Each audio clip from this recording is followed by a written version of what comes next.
So I have two positions I'm covering here, and the first one I want to bring up is the tight end room, and more specifically, this is a tight end two opposite of Jonnu Smith, and also some tight end depth. All the things I got here were from ESPN stats and PFF grades. So just going through the tight end room real quick, we got Jonnu Smith. The age he'll be at the start of next season will be 30. He played 17 games, a total of 626 snaps. He was first on the team with 88 receptions. He was second in receiving yards with 884. Had 10 yards per catch, which was fourth on the team. And he was also first on the team for touchdowns with 8. And he had a PFF pass blocking grade of 69.6 and a run blocking grade of 40.5. So, and also total penalties, he had 6. So, and his free agency status is in 2026. It's voided. So, the big note on him is he is on a team-friendly contract right now. Mm-hmm. And he, as you saw from the stats, as you saw from being a Dolphins fan and watching the games, he was arguably the best offensive player we had this season, other than Devon Achane. So we have absolutely nothing to worry about in that regard. Moving on to Durham Smythe, and this is where I think the issues start to pop up and where I think we'll really start to talk about it.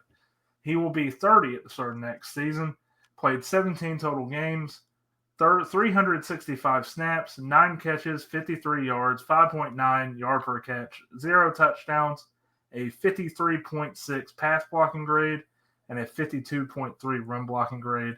He had 3 penalties, and his contract is up in 2026. Now, his base salary does jump up about $1 million to $3 million this year, I think. But from what I've seen, that doesn't appear to be any guarantees left in that deal. So if we wanted to move on, I think it is very feasible for us to do so. We have next Julian Hill. He will be 25 at the start of next season. Played 16 games, 515 total snaps, 12 receptions, 100 yards, 8.3 yards per catch, 0 touchdowns, a 51.5 pass blocking grade, a 41.0 run blocking grade. Ugh. He had 7 total penalties, which was tied for third most on the offense, by the way. And we brought up the offensive line earlier. I really like Brewer, don't get me wrong, but Brewer had a lot of penalties. I forgot to bring that up. He will be a free agent in 2026 as a restricted free agent. As an undrafted free agent, Hill is under a very cheap contract, and if it does come down to either Smythe or Hill, I would assume we end up keeping Hill just because financially it makes more sense. And I'm not going to really get into the last 2 guys. It's Tanner Connor and it's Jack Stoll. Jack Stoll is already going to be a free agent, and Tanner Connor will be a free agent in 2026 as a restricted free agent. In terms of Tanner Connor, it's more so of a developmental guy that we've been trying to develop for years. Jack Stoll, I doubt we'll be bringing him back. So before I get into what I would do to fix it, I just want to get you guys' thoughts real quick. I mean, it's easy for me. Go ahead, Anthony. Sorry. Yeah, I really thought Tanner Connor showed something in the preseason the past 2 years. He just can't stay healthy, which is really unfortunate. He's also an undrafted free agent. Julian Hill might be the only guy that anybody in this panel hates more than Josh hates Jordan Poyer, and that's Keith up above me. He loves Julian Hill. It's his best friend. He's my favorite player. They go out for barbecue and cheesesteaks every weekend. That's the problem. But I agree. Like, the current unit behind Jonnu is a little trash, and by a little, I mean a lot. Yeah, I mean, look, I look at it just like I did the backup quarterback position. We have one good player and a shit ton of bad ones. Sorry, I don't mean to cuss, but that's the spade that we're played, right? And I was very, very, I can't say very enough, very wrong on Julian Hill. If you guys go back and look, right, at one of our very first offseason shows that we did, yours truly, this giant tool up here on the top right of your show, was banging the table. Julian Hill had a great practice. He had a great preseason. He's huge. He's fast. It's going to be great. It's exactly what we need opposite Jonnu Smith. Boy, was I wrong. Holy crap, was I wrong. Yeah. He is huge and fast. And in the preseason, huge and fast is enough to look really good. Mm-hmm. That's true. Yeah. That's very true. Yeah, I'm with Josh on this. We had a good tight end and we had a bunch of trash. And what do you do with trash? You take it out. You throw it away. Julian Hill was bad. He was terrible. And you can kind of excuse that in his rookie year when he was an undrafted free agent, kind of thrown into the fire a little bit. Some rookie mistakes, some illegal procedure penalties, some holding calls. All right, fine. His second year, he should have righted those wrongs.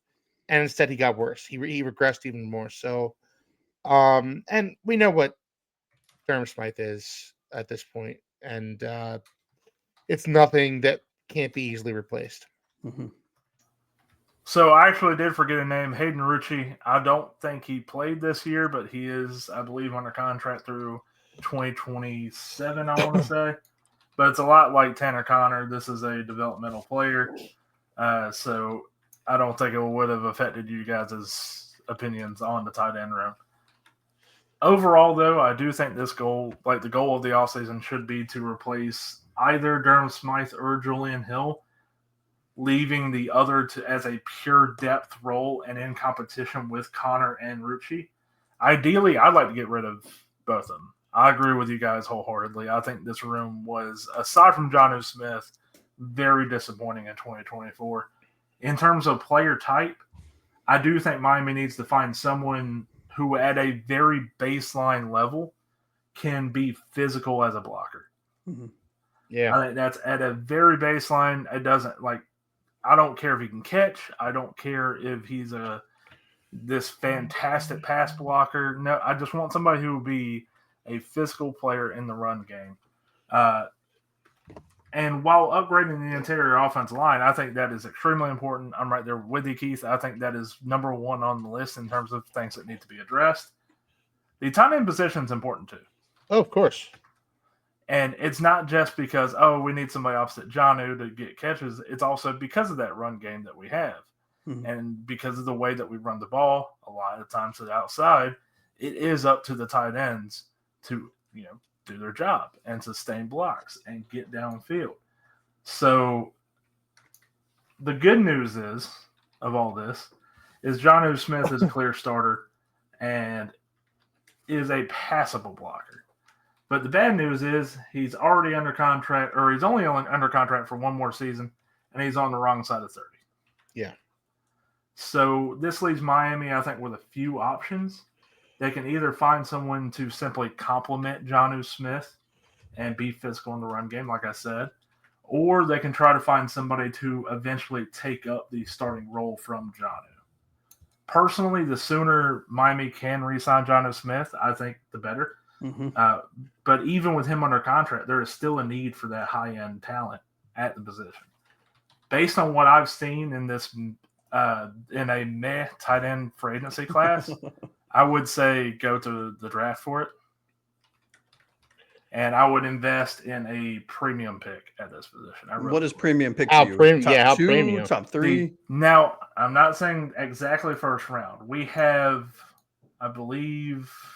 And I meant top 2 rounds, not we top have 2 5 picks in the first 4 rounds. I think one of those should be spent on a tight end.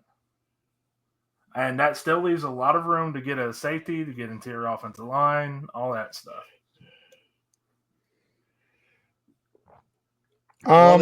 Yeah. I mean, I know we went back and forth a little bit about whether or not the Dolphins should use their first round pick on a tight end. I'm obviously against it. I've been on the record for that.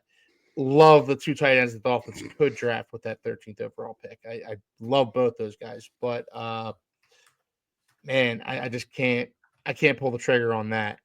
And you're right, this is a lackluster free agency class. So I think we need to probably go to the draft, use the second round pick or the third, maybe one of the fourths on the tight end, and bring in a guy that can kind of learn under Jonnu. I agree with you there. Now, Taylor. would you guys lean more towards a better blocker that has receiving upside, like maybe a good collegiate blocker that's maybe got some height and some speed that you can develop, or would you lean into what our offense is seemingly wants to do, and more of a reception type that can hopefully learn to block a little bit? Well, I think this is the first year where Mike McDaniel actually learned how to use a tight end in a receiving type of role. So I think what we're looking for is a guy who's a good blocker first and foremost, and maybe a guy who has the physical tools to develop as a pass catcher. Mm-hmm. That's what I would more so look towards, which lends itself to, getting a steal in the fourth round or something like that. A guy who was mostly a blocker, but it's like, oh, well, he can run like the wind and he's got great hands. He just wasn't used that way in college. Our Darnell Washington type. Yes. Tight end, he plays for the Jesus. Steelers of Georgia. I've never wanted a player more in my life. Yeah, me too. I wanted him badly in that draft. And we passed on him twice. Yep. And the thing about Darnell Washington is he hasn't necessarily broke out yet. But there is something about him that is very intriguing as a receiver. And he flashes with the Steelers at times too. Like he'll make a play and it's like, oh, that guy is a beast. Just let him cook. Yeah, so I think definitely think it's a position of need, Taylor. We can't go into the season with, we can't go into the season with Jonnu Smith and a bunch of just the dudes at the tight end position this year. We need to start getting younger, more talented, better pedigreed players at that position.